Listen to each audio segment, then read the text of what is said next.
퇴직 후 첫 해외여행, 57세 엔지니어가 깨달은 은퇴에 숨겨진 진실. 서론 기대와 현실의 차이, 은퇴 후 첫 여행에서 깨달은 것들. 퇴직하면 뭐부터 하고 싶어? 오랫동안 함께 일했던 동료들이 내게 물었다. 난 주저없이 말했다. 여행. 그동안 못 떠났던 해외여행을 실컷 다녀야지. 평생 엔지니어로 살면서 퇴직 후에는 자유롭게 세계를 돌아다니겠다는 꿈이 있었다. 새벽 출근, 야근, 회식, 프로젝트 마감 이런 일상을 벗어나 오롯이 나를 위한 시간을 보낼 생각에 가슴이 뛰었다. 그렇게 퇴직하고 6개월 후 나는 아내와 함께 말레이시아행 비행기에 올랐다. 드디어 꿈꾸던 은퇴 여행의 시작이다.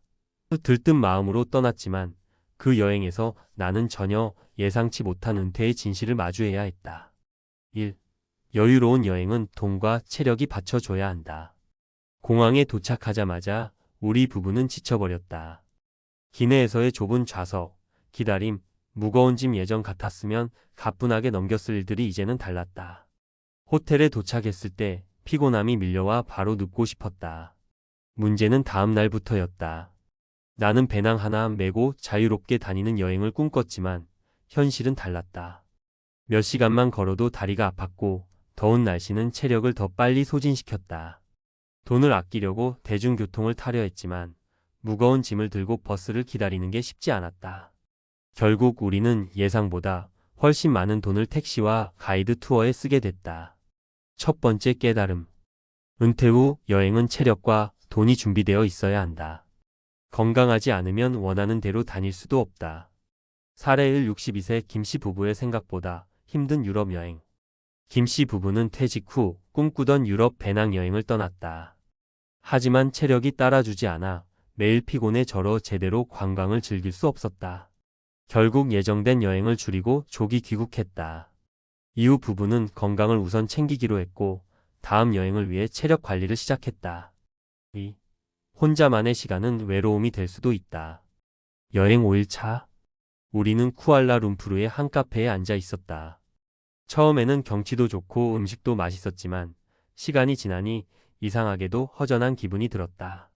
일하면서 늘 사람들과 어울렸던 나는 은퇴 후 여행을 즐기면 자연스럽게 행복해질 줄 알았다. 하지만 막상 여행을 떠나고 보니 외로움이 밀려왔다. 주변에는 우리처럼 은퇴 후 여행을 온 사람들이 거의 없었고 젊은 여행객들 사이에서 나는 조금 어색했다. 두 번째 깨달음. 여행은 잠시뿐, 은퇴 후엔 결국 함께할 사람들이 필요하다. 사례 2. 58세 최 씨의 혼자 떠난 여행에서의 외로움. 최 씨는 혼자 떠난 동남아 여행에서 자유를 만끽할 줄 알았다. 하지만 몇 주 지나자 외로움이 심해졌고 한국에 있는 친구들에게 영상통화를 하며 외로움을 달랬다. 이후 그는 여행보다 사람들과의 관계를 유지하는 것이 중요하다는 걸 깨닫고 은퇴 후 친구들과 정기적인 모임을 만들었다. 3. 영원한 자유는 없다. 결국 계획이 필요하다. 여행 후 나는 스스로에게 물었다. 이제 뭐하지? 은퇴 전에는 그냥 여행하며 살면 되지라고 쉽게 생각했다. 하지만 여행을 다녀온 후 막연했던 생각이 흔들리기 시작했다. 여행이 영원할 수는 없었다. 결국 남은 인생을 어떻게 보낼지 고민해야 했다. 돈 문제도 마찬가지였다. 30년 넘게 엔지니어로 일하면서 모은 돈이 있었지만 여행 중 예상보다 많은 지출을 하면서 불안감이 밀려왔다. 퇴직금과 연금만으로는 한정된 삶을 살아야 했고 무작정 쓰다가는 금방 바닥이 날 수도 있었다. 세 번째 깨달음. 은퇴 후 삶은 자유롭지만 무계획이면 불안해진다. 사례 3. 60세 정씨의 무계획 은퇴 후 재취업. 정씨는 퇴직 후 그냥 쉬면서 살면 되겠지라고 생각했다. 하지만 여행을 다녀온 후 돈이 빠르게 줄어드는 걸 보면서 현실을 깨달았다. 결국 은퇴 후 1년 만에 다시 일을 찾기 시작했고 결국 파트타임 컨설팅을 하며 경제적 안정을 되찾았다. 결론 은퇴 후 계획 없이는 막막할 수 있다. 나는 이번 여행을 통해 깨달았다. 은퇴는 여행처럼 자유롭다고 생각했지만 현실은 달랐다. 일체력이 받쳐주지 않으면 하고 싶은 걸 다 할 수 없다. 이 혼자만의 시간도 좋지만 결국 사람들과의 관계가 중요하다. 3. 무작정 자유를 즐기려 하면 불안감이 밀려온다. 은퇴 후에도 삶은 계속된다. 여행이 끝나면 다시 일상으로 돌아와야 하고 지속적인 계획과 준비가 필요하다. 이제 나는 여행뿐만 아니라 건강, 인간관계, 경제적 안정까지 고려하는 새로운 은퇴 계획을 세우고 있다. 여러분은 은퇴 후 어떻게 살고 싶은가? 단순히 여행을 꿈꾸기보다는 내가 오래 지속할 수 있는 삶을 고민해야 하지 않을까?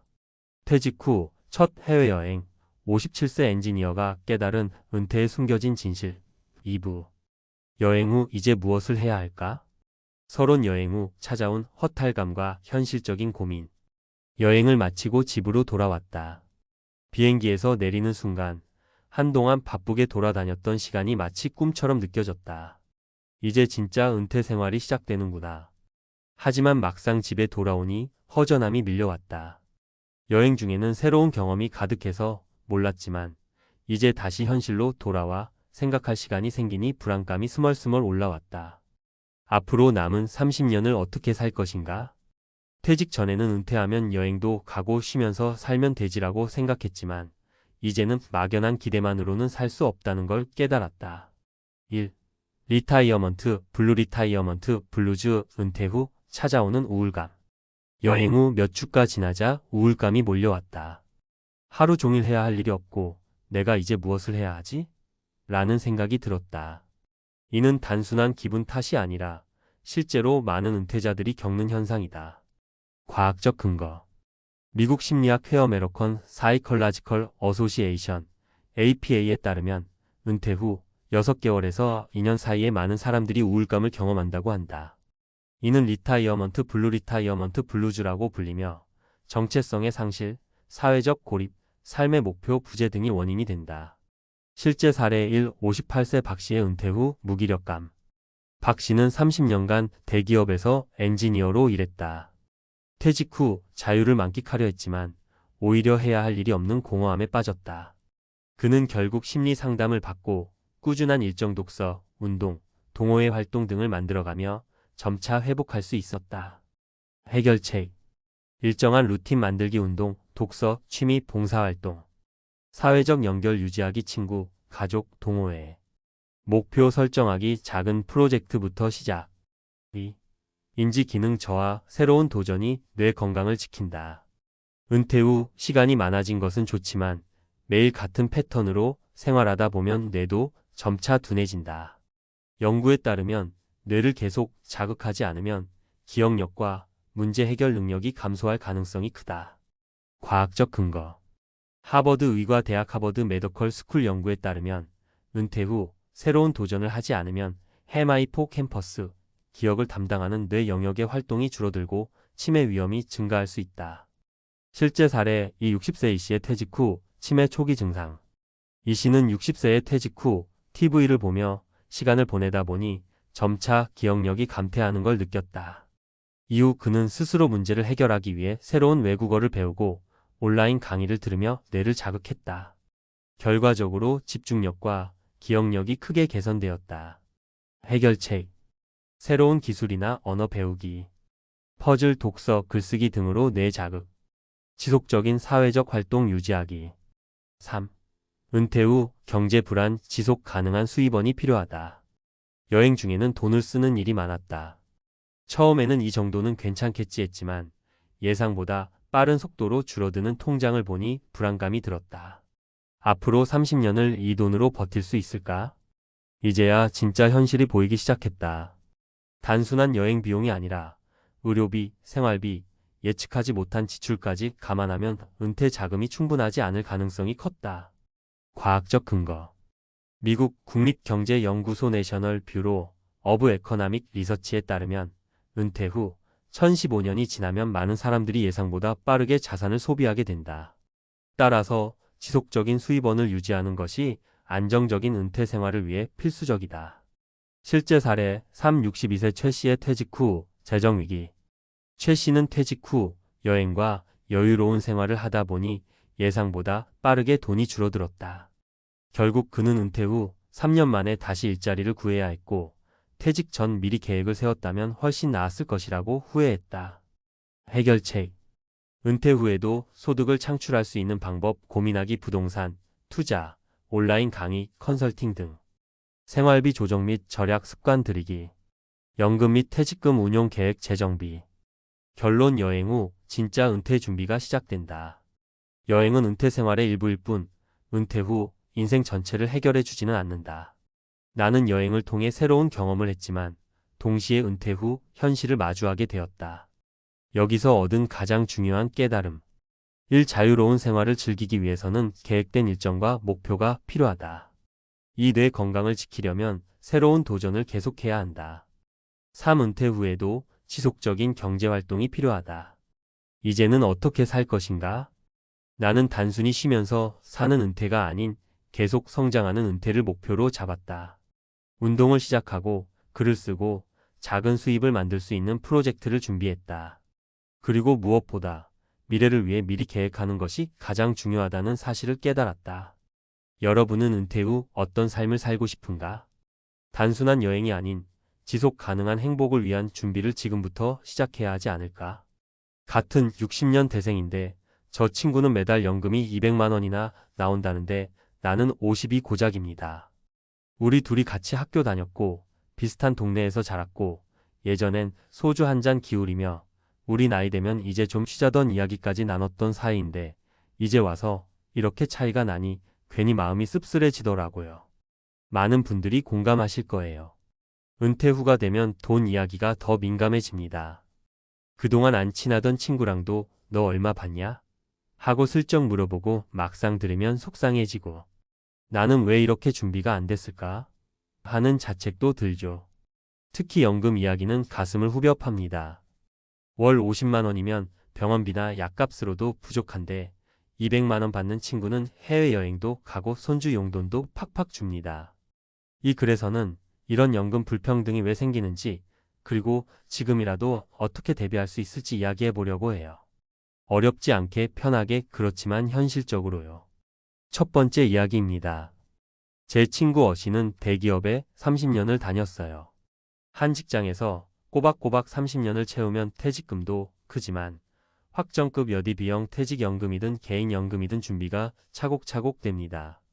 국민연금도 직장 가입자로 오래 넣으니 평균 소득월액이 높아져서 연금 수령액이 훨씬 커져요. 어씨는 국민연금이 120만 원 정도 나온다고 해요. 여기에 회사 다닐 때 회사가 넣어준 퇴직연금이 매달 80만 원 정도 나오도록 연금형으로 설계했대요. 합이 200만 원이 넘습니다. 같은 나이인데 나는 국민연금 50만 원이 전부예요. 자영업하다가 장사 안 돼서 보험료 몇 년 못 냈고 지역 가입자라서 소득신고도 제대로 못해서 최저 금액만 냈거든요.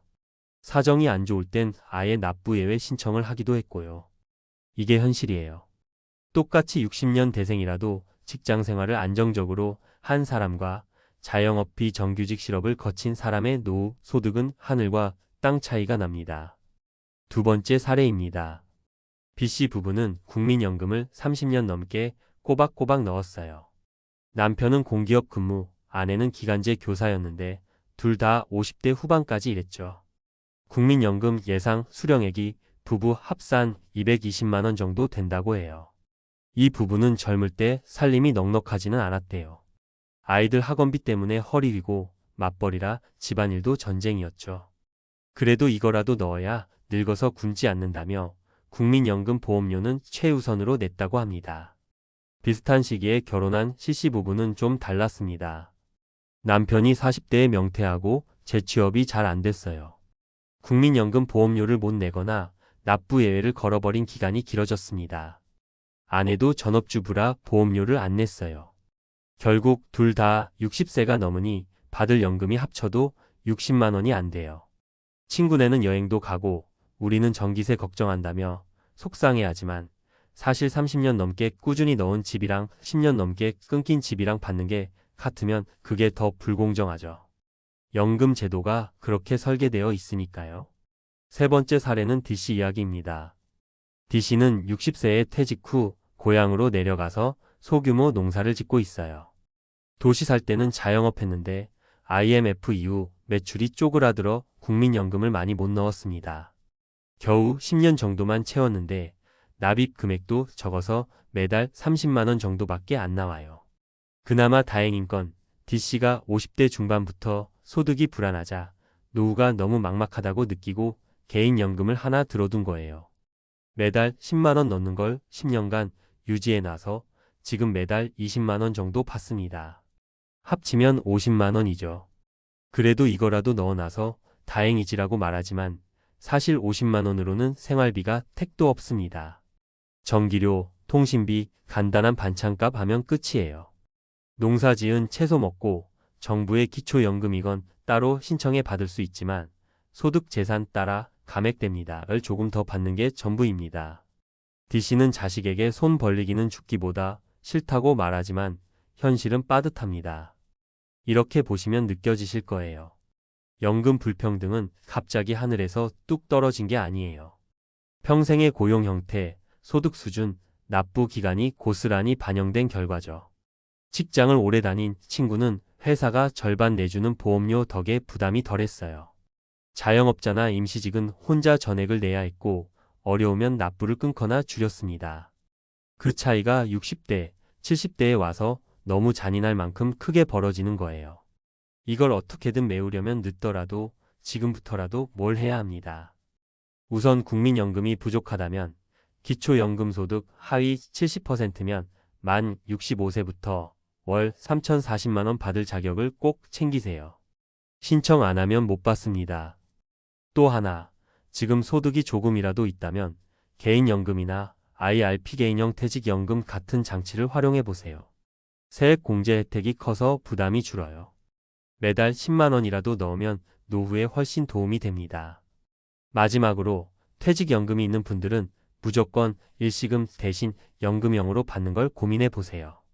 1억 받았다가 5년이면 다 써버린 분들 정말 많습니다. 매달 꼬박꼬박 들어오도록 만들어야 오래 살수록 이익입니다. 사실 이 주제는 누구나 마음이 쓰립니다. 나이 들어서 나는 준비가 부족했구나 하는 자책은 너무 아프죠. 하지만 자책만 해서는 해결이 안 됩니다. 제도는 이미 그렇게 설계돼 있어요. 불공정하다, 정부가 잘못했다 욕하는 것도 좋지만 나와 내 가족을 위해서라도 지금부터 뭐라도 하나씩 준비해야 합니다. 은퇴 후의 삶은 결국 내가 어떻게 준비했는지가 결과로 돌아옵니다. 친구가 매달 200을 받는다고 부러워만 하지 말고 내 50을 60, 70, 80이라도 만들어 보자는 마음으로 한 걸음이라도 내디디면 그게 바로 내 노후를 바꾸는 시작이 될 겁니다. 함께 늙어가는 우리 모두 조금이라도 더 나은 노후를 위해 오늘 한 번 더 고민하고 움직여 보자고요. 우선 왜 이렇게 차이가 나는지를 한 단계 더 깊게 짚어볼 필요가 있어요. 국민연금의 구조를 간단히 보면 가입기간, 평균 소득이 연금액을 결정합니다. 가입기간이 길수록 신고소득이 클수록 많이 받게 돼 있어요. 예를 들어 국민연금공단 공식 계산 예시를 보면 평균 소득 월액 250만 원을 40년간 낸 사람은 월 150만 원 안팎을 받습니다. 반면 평균 소득 월액 100만 원을 10년만 낸 사람은 겨우 30만 원 정도밖에 못 받아요. 그래서 우리 나이 또래인데 왜 저 친구는 200 나오고 나는 50이야? 라는 질문에는 사실 정직한 답이 하나예요. 친구는 오래 많이 끊김없이 냈고 나는 소득이 적거나 못 낸 기간이 많았기 때문입니다. 현실적으로 지금이라도 할 수 있는 구체적인 전략 몇 가지를 알려드릴게요. 소득이 적어도 국민연금은 무조건 최소 납부 유지하기. 지금 지역 가입자라면 소득이 낮아도 매달 10만 원 안팎의 최저보험료라도 꼭 내세요. 이걸 납부 예외로 중단하면 가입기간이 멈춰버립니다. 가입기간이 20년이냐 30년이냐가 평생 연금액을 크게 갈라놓습니다. 팁: 소득이 너무 낮아도 정부가 연금보험료 지원 사업을 통해 반액을 대신 내주는 경우가 있어요. 본인 부담이 5만 원 정도로 줄 수 있습니다. 국민연금공단에 전화나 방문해서 보험료 지원 받을 수 있나 꼭 물어보세요. 소득이 있으면 IRP나 개인연금 적극 활용하기. 많은 분들이 내가 늙어서 받을 돈이 부족하니 그냥 아껴 써야지라고만 생각하는데 늦어도 지금부터 매달 10만 원씩이라도 IRP나 개인연금에 넣으면 다릅니다. 사례: 55세에 IRP 계좌를 만들어서 매달 10만 원씩 넣으면 65세까지 10년간 원금 1,200만 원을 모을 수 있어요. 여기에 연 34% 정도의 안정적 수익률을 기대하면 약 4,500만 원 정도가 됩니다.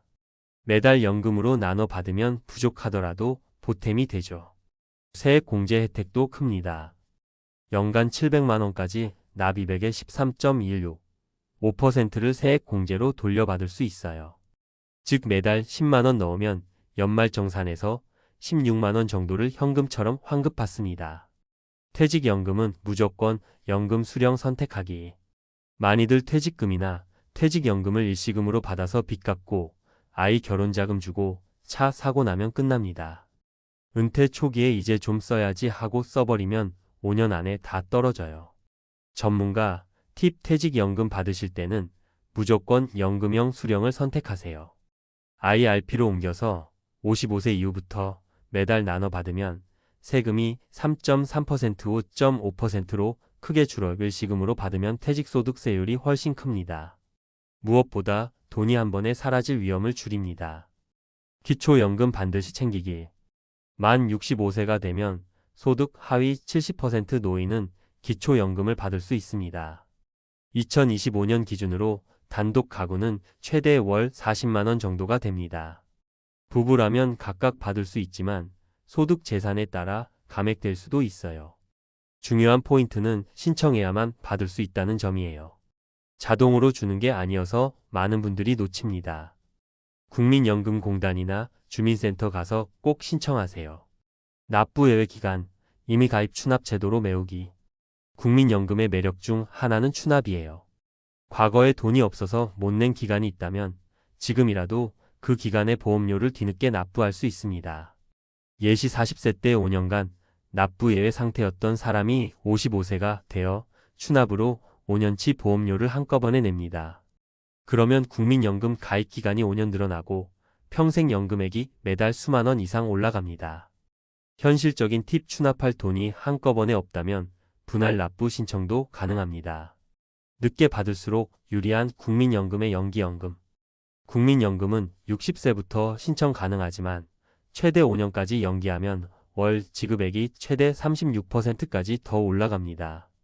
예시 원래 50만 원 받을 사람이 5년 연기하면 약 68만 원 정도로 오릅니다. 전략적 팁 다른 소득이 있거나 기초연금이 나오면 국민연금은 연기해서 나중에 더 많이 받는 것도 방법입니다. 마지막으로 꼭 드리고 싶은 조언. 많은 분들이 은퇴 앞두고 이 나이에 뭘 더 준비해라고 체념하세요. 하지만 노후는 생각보다 깁니다. 65세 이후 2030년을 삽니다. 지금 5년만 더 준비해도 그 20년이 달라집니다. 연금은 소득이 적을수록 더 필요한 안전망입니다. 국가가 만들어둔 제도는 생각보다 혜택이 많아요. 대신 알아보고 신청하고 유지해야 받을 수 있습니다. 지금 이 글 읽고 계신 분이 자영업자이든 프리랜서든 이미 은퇴했든 간에 꼭 한 번은 국민연금공단에 상담 예약해보세요. 내가 앞으로 받을 수 있는 연금이 얼마인가요? 내가 낸 기간을 어떻게 더 늘릴 수 있나요? 추납, 연기, 개인연금, IRP 활용은 어떻게 하나요? 질문만 던져도 전문가가 구체적으로 다 계산해 줍니다. 그게 내 노후를 지키는 첫 걸음이에요. 우리 60년 대생들 그동안 치열하게 살아왔습니다. 이제부터라도 나이 들면 손주한테 용돈 줄 수 있는 할아버지, 할머니가 되고 싶다면 오늘이라도 국민연금 확인하고 기초연금 신청하고 개인연금 10만 원이라도 시작해보세요.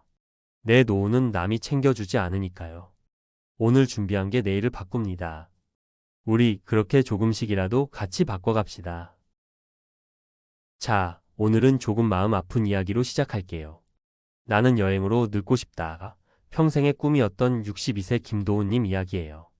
퇴직금 3억 8천만 원, 개인연금 매달 120만 원, 그리고 살아볼 곳 리스트가 빼곡한 공책 하나. 첫 해엔 제주 한 달 살기, 다음 해엔 다낭 하롱베이 치앙마이, 겨울엔 라오스. 사진첩은 매번 장관이었죠. 문제는 통장 잔고였어요. 이번 달 정도야 괜찮겠지가 7년이면 습관이 됩니다. 항공권은 카드 할부, 숙소는 한 번쯤은 스위트룸, 현지에선 렌터카. 연금 120만 원에 생활비 250만 원, 여행비 250만 원이 얹히며 매달 380만 450만 원씩 빠져나갔어요. 처음 3년은 시장이 좋아서 투자 수익이 메꿔주겠지라고 믿었죠. 그런데 넷째에 들어서면서 변동성이 커졌고 다섯째엔 마이너스가 길게 눌렀습니다. 은퇴 초반의 나쁜 수익률이 평생 자금을 갉아먹는 걸 수익률 순서 위험이라고 합니다. 한마디로 맨 앞에서 맞는 파도는 더 아프다는 뜻이에요. 은퇴 초기에 하락장이 반복되면 같은 돈을 써도 돈의 체력이 훅 떨어집니다. 이건 개인의 근성 문제가 아니라 구조의 문제예요. 금융권에서도 경고하는 대표적인 리스크죠. 7번째 봄, 김도훈님은 결국 서울로 돌아와 노트북을 닫았습니다. 사진은 늘 웃고 있는데 가계부는 그 표정을 못 따라가더라고요. 그날 밤 아내분이 조심스럽게 말했대요. 여행을 멈추자는 게 아니고 우리 방식으로 다시 짜보자. 이 말을 저는 정말 좋아해요. 멈추자는 게 아니라 방식을 바꾸자는 것. 은퇴는 쭉이 아니라 다시 짜기의 연속이거든요. 비슷한 이야기는 생각보다 흔합니다. 63세 이지연님은 33년 교사로 일했고 살아보는 여행이 버킷리스트였죠. 1년에 2번 6주씩 장기 체류를 했는데 문제는 건강보험과 의료비였어요. 5년 사이 무릎 관절이 나빠져 수술을 고민했고 그 사이 국내 의료비 지출이 체감상 훌쩍 튀었다는 걸 통장에서 확인했죠. 실제로 한국의 보건의료 지출은 지난 10여 년간 꾸준히 상승했습니다. 2010년대 이후 총 지출과 1인당 지출이 빠르게 늘었고 고령층일수록 이 변화의 체감을 더 크게 합니다. 숫자로 보면 2010년 대비 2019년 그리고 2020년대 초반까지 의료비 총액과 1인당 지출이 유의미하게 증가했다는 근거가 쌓여 있어요. 은퇴 후 여행은 멋진데 은퇴 후 무릎과 은퇴 후 치과는 일정이 밀리면 안 되는 변수예요. 또 다른 사례. 60세 직후에 은퇴한 박상민님은 4% 규칙을 어깨에 너머로 듣고 연 4%면 안전하다더라 하며 초반 5년을 강하게 달렸습니다. 새벽마다 특가 항공권 사냥, 유럽 철도 패스, 크루즈.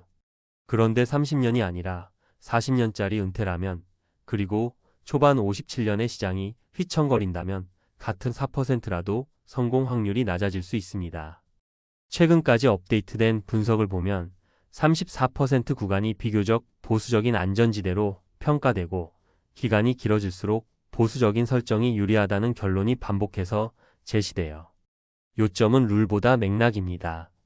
내 은퇴 기간, 자산 배분, 변동성, 그리고 인출 타이밍. 이 네 가지가 동시에 돌아갑니다. 마지막으로 66세 오미경님. 젊을 때 못한 여행, 은퇴하면 실컷 한다는 말을 그대로 삶에 옮긴 분이에요. 문제는 한국의 노인 빈곤 구조가 생각보다 가파르다는 것. OECD 기준으로 한국의 노인 빈곤율은 여전히 가장 높은 축에 서 있고 국내 연구와 보도도 40% 안팎의 수치를 반복해서 지적합니다. 개인의 절약 절제가 문제가 아니라 구조적으로 연금소득 보완 장치가 얇다는 뜻이죠. 그래서 여행을 많이 했다 자체보다 소득 의료 주거 환율 시장 리스크가 한꺼번에 몰렸을 때 방어막이 얇다는 게 진짜 위험 요인입니다. 자, 그럼 어떻게 다시 짤 것인가? 오늘 영상의 핵심은 여기에요. 저는 여행을 멈추라고 말하지 않습니다. 방식과 순서를 바꾸자고 제안해요. 가장 먼저 인출의 바닥과 천장을 분리합니다. 매달 반드시 써야 하는 바닥 비용, 즉 주거, 식비, 공과금, 기본 의료비, 통신 같은 생활 바닥을 월 X로 단단히 묶어요. 그리고 여행 취미 손 주선물 같은 기쁨 예산은 계절별 분기별 천장으로 냅니다. 바닥은 연금과 확정소득으로, 천장은 투자 성과와 시장 상황을 보며 가변적으로. 바닥은 꺼지지 않게, 천장은 날씨 보며 열고 닫기. 이 단순한 원칙 하나로 생존과 의미를 동시에 지킬 수 있어요. 둘째, 은퇴 초반 5년을 순서 리스크 방어 구간으로 지정합니다. 현금성 자산과 채권 비중으로 월 2,436개월치 생활 바닥을 앞에 세워두는 이유가 바로 초반의 나쁜 수익률을 흡수하기 위해서예요. 시장이 흐리면 현금 채권 양동이로 생활비를 퍼쓰고 맑으면 주식 양동이에서 수익을 실현해 다시 채워 넣는 방식이죠. 은행과 자산운용사에서 설명하는 그 수익률 순서, 위험에 대한 기본적인 해법입니다. 핵심은 초반 5년은 살아남는 게 이기는 것이에요. 셋째, 4% 규칙을 돌이 아니라 고무줄로 이해하세요. 첫째, 인출액을 정하고 그 다음에 물가만큼 올리는 고전적 방식은 설명이 쉽지만 실제 생활에선 가감이 필요합니다. 예를 들어 포트폴리오가 정고점 대비 15% 이상 꺾이면 인출 증가를 멈추거나 510% 줄이고 정고점을 회복하면 원래 궤도로 복귀하는 시계 가드레일을 두면 실패 확률을 낮출 수 있습니다. 업데이트된 트리니티 연구들의 요지는 하나예요. 기간이 길수록 변동성이 클수록 34% 구간으로 보수화하라. 여행 구간을 계절제 분기제로 묶어 탄력적으로 쓰면 행복을 아끼는 게 아니라 행복을 오래 쓰는 게 됩니다. 넷째, 의료비는 가계부의 여행 파트너예요. 60대 중후반부터는 무릎 허리 치아가 비용의 3대 산입니다. 한국의 보건의료 지출이 지난 10여 년 동안 구조적으로 상승해 왔다는 점, 그리고 고령층에서 이 체감도가 특히 크다는 점을 염두에 두고 여행 적금과 별도로 건강 적금을 월 고정으로 분리하세요. 이미 한번 수술 스케줄이 들어가면 여행 일정은 6개월씩 밀립니다. 이건 의지 문제가 아니에요. 구조의 문제예요. 그래서 저는 늘 말합니다. 여행 예산은 신나게, 건강 예산은 습관처럼. 다섯째, 연금과 제도의 경계선을 확인하세요. 국민연금 소득 대체율, 기초연금, 그리고 향후 제도 개편 논의는 실제 삶에 직접적인 영향을 줍니다. 최근 보도와 연구를 보면 현행 체계에서의 노후 빈곤 리스크가 지속적으로 지적되고 보험료율과 연금 개시 연령 등 제도적 조정 논의가 이어지고 있어요. 제도는 개인이 바꾸기 어렵지만 개인은 제도에 맞춰 설계를 바꿀 수 있습니다. 연금으로 생활 바닥을 만들고 투자로 기쁨의 천장을 여세요. 그리고 제도 변화 뉴스는 분기마다 한 번은 꼭 체크하세요. 그래야 내 10년짜리 계획이 현실을 따라갑니다. 이제 아까의 네 분 이야기를 다시 짠 결말로 데려와 볼게요. 김도훈님 부부는 여행을 멈추지 않았습니다. 대신 1년에 2번, 3주씩 카드 대신 선불형 여행 통장을 씁니다. 비수기 장기 체류 주방 있는 숙소로 바꿨고 대도시 2주 근교, 소도시 1주의 리듬형 일정을 만들었어요. 비행기는 직항 대신 경유로, 렌터카는 대중교통으로 바꿔 두 사람 합산 월 평균 140만 원 절감. 덕분에 주식 계좌에 손 안 대고도 여행을 유지합니다. 이지연님은 무릎 상태에 맞춰 걷는 도시 대신 쉬는 도시를 고르고 국내 여행을 봄, 가을로 당겨서 여름엔 검사 치료 일정을 묶습니다. 보험 보장 범위를 점검해 치과, 고액 진료에 본인 부담을 캐시로 대비했고 매달 건강 적금 30만 원을 별도 통장에 쌓아요. 박상민님은 4% 고정 인출을 버리고 물가 가드레일로 전환했습니다. 포트폴리오가 정고점에서 10% 넘게 하락하면 인출 동결, 회복하면 원래 궤도 복귀. 이 간단한 규칙 하나로 불안해서 더 쓰는 악순환을 끊어냈죠. 오미경님은 기초연금과 임대소득을 합쳐 생활 바닥을 만들고 여행은 손주 방학 맞춰 연일에 15일로 압축했어요. 대신 동네 커뮤니티 여행 모임을 시작해 여행의 빈도가 아니라 여행의 감도를 높였습니다. 여기서 자주 나오는 질문. 그래도 지금 안 가면 언제 가요? 맞아요. 그래서 저는 우선순위 한정판을 만들라고 권합니다. 평생 가보고 싶은 도시가 7곳이면 2년 안에 2곳만 풀옵션으로 가세요. 나머지 5곳은 라이트 버전으로 길게 살다 오듯. 사람은 최고의 일부를 가지면 적당히 좋은 나머지에 쉽게 만족합니다. 여행의 질은 돈의 양보다 기대 마이너스 기억 마이너스 이야기의 설계에서 나와요. 기대는 준비에서, 기억은 기록에서, 이야기는 함께 있던 사람에게서 나오죠. 돈이 하는 일은 그 틀을 지켜주는 거예요. 또 하나, 사진은 웃고 가계부는 울지 않게 하려면 사진만큼 가계부도 자주 열어야 해요. 저는 여러분께 한 가지 간단한 연습을 권할게요. 첫째, 지난 12개월 카드 계좌 내역에서 여행으로 분류된 금액만 쭉 모아서 3가지로 나눠보세요. 이동, 숙소, 현지. 둘째, 각 항목의 행복 점수를 적어보세요. 10점 만점에 몇 점이었는지, 그리고 왜 그랬는지. 셋째, 점수 대비 가격이 나쁜 2가지 습관을 당장 끊습니다. 대부분은 이동을 편하게와 숙소를 과하게 해서 나와요. 경험상 이동 7점 가격 비쌈은 그나마 가성비가 있는데 숙소 구정 가격 매우 비쌈은 기억의 밀도를 올리지만 지출도 과도하게 올립니다. 차라리 숙소는 8점, 일정은 9점으로 만드는 편이 총 만족도가 더 올라가요. 일정의 밀도는 돈보다 시간이 만들거든요. 현실적인 경고도 놓치지 않을게요. 한국의 노인 빈곤율이 높은 건 개인이 게을러서가 아니라 제도 노동시장 가족 구조의 트리플 변화 때문입니다.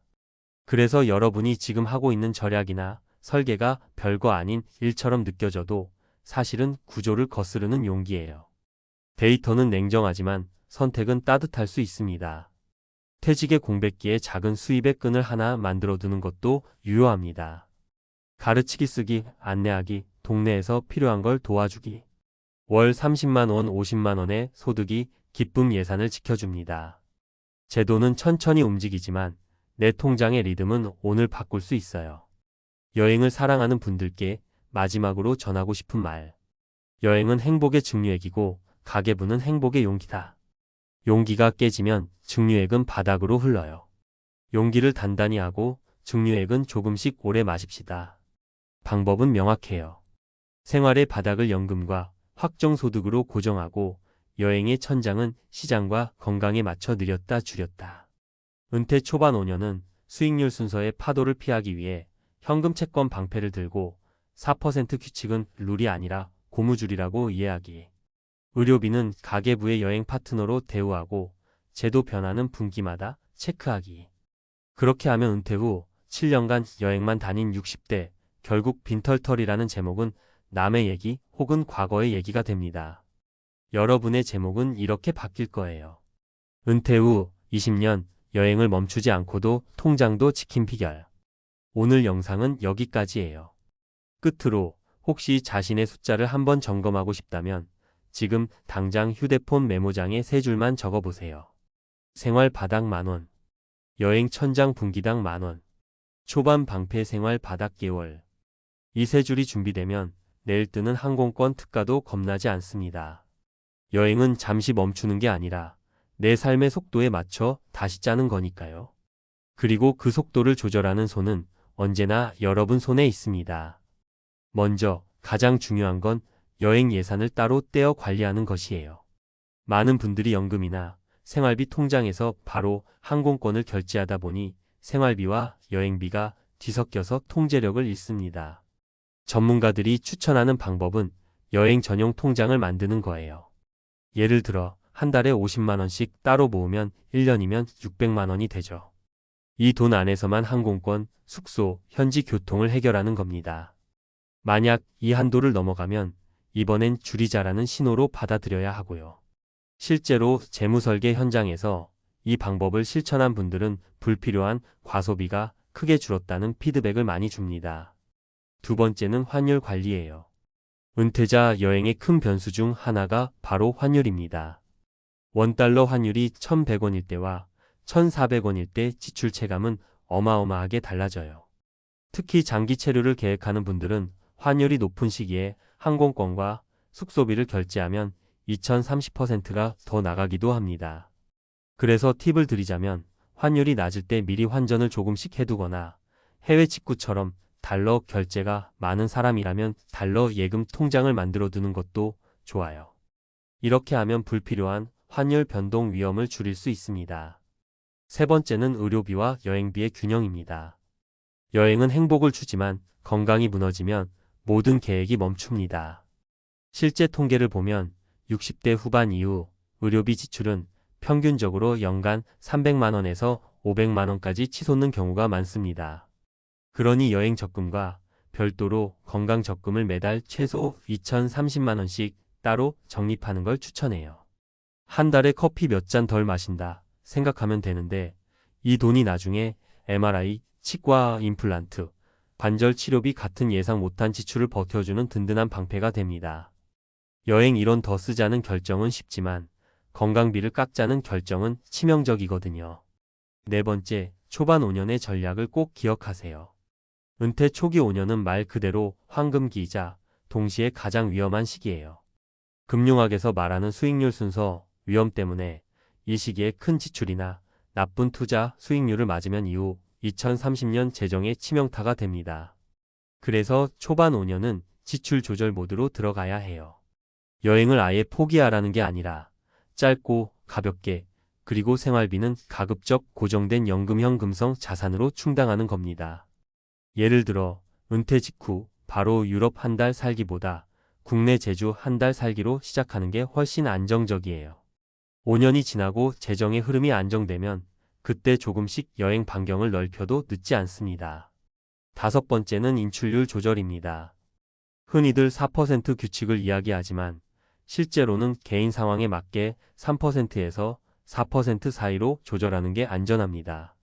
예를 들어 은퇴 자금이 5억이라면 4% 규칙대로라면 연간 2천만 원, 월 166만 원 정도를 쓸 수 있다는 계산이 나오죠. 그런데 여행을 많이 하고 싶은 해엔 200만 원까지 쓰더라도 다음 해에는 140만 원으로 줄여서 평균을 맞추는 방식으로 관리해야 합니다. 즉 고무줄처럼 늘렸다 줄였다 하는 유연성이 필요합니다. 전문가들도 최근엔 가드레일 전략을 많이 추천하는데 포트폴리오가 크게 떨어졌을 땐 인출을 줄이고 반대로 크게 회복했을 땐 약간 늘려 쓰는 방식이에요. 여섯 번째, 현지에서의 소비 습관이에요. 실제 은퇴 여행자들이 돈을 많이 쓰는 구간을 보면 세 가지가 반복됩니다. 첫째는 숙소, 둘째는 교통, 셋째는 음식. 그런데 경험적으로 행복도와 비용이 꼭 비례하지는 않아요. 오히려 현지의 중저가 숙소에서 한 달 살아보기, 현지 시장에서 장 보고 직접 요리하기, 대중교통을 활용하는 게 만족도는 높고 비용은 크게 줄여줍니다. 특히 장기 여행이라면 호텔 대신 주방 있는 숙소를 고르는 게 필수예요. 매번 외식하면 한 달에 5,080만 원이 더 들어가거든요. 마지막으로 드리고 싶은 건 사회적 연결 유지예요. 여행만 다니다 보면 돌아왔을 때 일상에서의 허무감이 몰려옵니다. 실제로 은퇴 후 여행만 하다 무너진 사례의 이면에는 돈 문제와 함께 사회적 고립이 크게 작용합니다. 그래서 여행을 삶의 일부로 유지하되 지역 커뮤니티 활동이나 소모임 같은 일상적 연결을 꼭 붙잡아 두셔야 해요. 이렇게 해야 여행이 탈출구가 아니라 활력소로 작동합니다. 정리하자면 은퇴 후 여행은 멈추라는 게 아니라 내 방식대로 다시 짜라는 겁니다. 여행 전용 통장을 만들고 환율 변동을 대비하고 의료비 통장을 따로 두고 은퇴 초반 5년은 조심스럽게 관리하세요. 그리고 인출률은 고정이 아니라 유연하게, 현지에서는 경험 위주의 소비로 만족도를 올리고 마지막으로 사회적 연결을 꼭 붙잡으시길 바랍니다. 이렇게 하면 7년 만에 무너진 여행 인생이 아니라 20년 넘게 여행을 즐기면서도 통장은 든든한 은퇴 인생으로 바뀔 수 있습니다.